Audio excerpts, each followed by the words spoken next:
ESPN, and the app for the 11th annual State Farm Champions Classic at MSG. Number 3 Kansas takes on Michigan State at 7 Eastern. Then, number 10 Kentucky squares off against number 9 Duke. And this just in, Adam Schefter tweeted, Browns running back Nick Chubb and Demetric Felton tested positive for COVID-19. Sources tell ESPN both players are vaccinated, thus their status for Sunday's game against New England remains in question. Each player would need 2 negative tests 24 hours apart to play.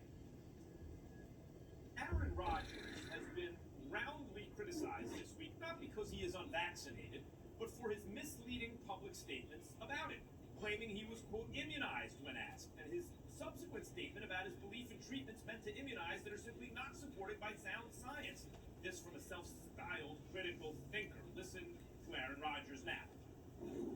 This has been a really difficult time for the last 2 years on so many people. I think we all know individuals who've lost their lives personally, people who've lost their businesses, their livelihoods, their way of life that's been altered completely. And I empathize with those things. And I also know how sports can be such a connector and bring people together in times of adversity. And I do realize that I am a role model to a lot of people. And so I just want to start off the show by acknowledging that, you know, I made some comments that people might have felt were misleading. And, you know, to anybody who felt misled by those comments, I take full responsibility for those comments.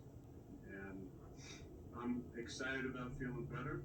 I'm excited about moving forward and hopefully getting back with my team and getting back to doing what I do best, and that's playing ball. Okay, that's a different tone from Aaron Rodgers. That was moments ago, right? On Pat McAfee show. Jeff Saturday, Dan Graziano back with me. Jeff, okay, it's a kind of contrite Rodgers, but you know what I didn't hear just then? Hey, it was misleading. I'm sorry. It was a lot of kind of hedging, and if anyone may have felt misled, I take responsibility.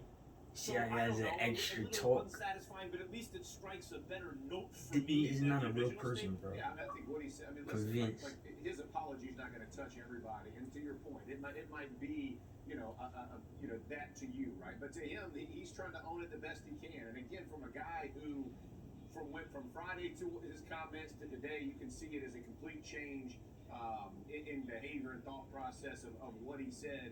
Man, I can tell you, after Friday, all he wants to do is get back to football. Like that, you know, like he understands the storm that was created about his comments and what he said, and he just wants to get back to football and doing what he does best. And I think that's what you're hearing out of it. What's nuts is with Aaron Rodgers, maybe not making the Packers the best football, right? Like, and he's having another great season. What did you think, Dan, after he's a self-styled critical thinker, and then went on to reveal that his critical thinking abilities are not such that he gets to choose a la carte what rules to follow, right? What do you think about this? That was originally on the Pat McAfee show. What do you think about now? Sounds like a guy that has had time to think about what he said Friday. Agreed. And seems to regret something. You know, it's funny. He didn't earn one. He is degree. The Fonz couldn't apologize. Difference. Yeah, right. Yeah. That's what it sounded like a little bit to me. But all right, so I take full responsibility is close enough. Look, I mean, the stuff he said Friday was in large part outrageous and irresponsible, potentially harmful. And so it seems like he's recognized that a little bit and now feels like he needs to do some damage control, which is good. I mean, again, he is a role model. People are going to pay attention to what he says, for better or for worse. And he needs to be a lot more careful than he was last week. But, yeah, at this point, to the football of it, if he's cleared Saturday. That's the Insanity War tape, not the jail prison tape. It seems like, based on what he's saying, that he doesn't have symptoms. He doesn't And feel peep sick. everybody else's hands. The case and the doctors clear him, and it could Yellows. To your point with Aaron Rodgers, this is the best team in the NFL. Told you. Right now. Like this week with Aaron Rodgers playing, you saw the week. It's a coward way out. You see the way he took? That's the most coward shit ever. And y'all see that we on the same vibration. You see the conversation is matching my exact terrain.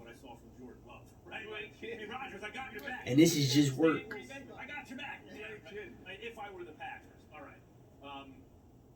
guys. We have The greed. You see? Forgets. That quick. That's what I caught on. That's what I caught on to. Struggled mightily against the Denver Broncos defense Sunday at home, losing 30-16. But It's like he can't hear nothing. And he won't tell nobody. both coaches on Denver's blueprint. I get yelled at because people think I can't see. Not other teams can replicate it. He can't hear nothing. You know, we had the right stuff. Convinced. To give ourselves a chance. We just had to do it the right way, call it the right way, which I'm in charge of, so you know that's going to be taken care of. And I just felt okay about it. I mean, I don't want to say good about it. You know, teams just haven't played them the right way. This is a copycat league, and I just told the team this, so get ready. I hope they do too. Vic played us very aggressive, you know, so I know that's good to hear him beating his own drum. I love it. I love it. Listen, Loves the Vic faggot Fangio tooting was on my, home. defensive Beating your own coordinator drum, for right? 4 years I was in the league in Indianapolis, and he used to have arguments with Peyton Manning, with Tom Moore, the offensive coordinator. Albarini, I love that. Aboriginal I mean, I'm telling you, Negro. fights like screaming matches because Vic would literally. I'm the script original practice. Negro, Like people. he wanted to win even in practice. Redskin, And we're sure Indian, something hello. totally different, you know. And Peyton's upset Or do- 'cause, you know, or do I have to he's be been African prepared to do work? something the whole way. And Take his it for what comments, you but to want. hear Vic's comments, man, that's so him. Like you know, he just a little bit he is beating his own, and he should. Like when you basically shut down one of the best offenses in football for, you know, dang near 3.5 quarters, like you did something. To Hey, did it all game. I mean, come on, the game's That's what I'm over saying. at that That's point. what I'm saying, yeah. Jeff, they blanked them. Jeff, what is Fangio's defense doing to the Cowboys, and can that blueprint be replicated by other teams? Well, I think part of it's twofold. Part of it is offensively they dominated, and they got into two tights, and then physically dominated the Cowboys offense. And so, I mean, the Cowboys defense. So now they're playing from behind, where the Cowboys are not built that way. So Terrence Steele is playing left tackle because Tyron Smith is out with an injury. That is a mismatch for them. So they're getting pressure that's undue. They couldn't really run it, and then when they got behind, they got away from the run game. I mean, I think they only had the ball like 18 minutes of the entire game. So the blueprint is to line up and be physical. That's a great blueprint. Not a lot of teams can do it. I played on a team that won, 12 games a year, and we were built to play with a lead. And everybody, they did. That's right. But guess what? We won a lot of games. So can Dallas. Yeah, and they have guys in the secondary that can match up with receivers. That's right. and stuff like that. Raz, Dak was left in at the end of the game. He was. Recovering from a soft tissue injury on the same leg he fractured his ankle on last year. Down 30 points to practice the 2-minute drill. Are you setting up an argument here? Is it defend? Can you defend Mike McCarthy possibly? I mean, look, his defense is the guy, the players play, right? And he's not recovering from the injury. He's recovered from the injury, else they weren't going to put him in that game. If they had any questions about that calf, he wouldn't have started the game, let alone finished it. To Jeff's point, I mean, how many plays they run? Yeah, Like 50. Like if they're 18 minutes of possession, and he had the previous 2 weeks off, I don't think there's anything wrong with playing him. If they had any question about the leg, again, it wouldn't have put him in the game to begin with, so that wasn't really part of the calculation. Thanks, guys. Much more coming up. We'll tell you what jerseys we're buying after Week 9 performances.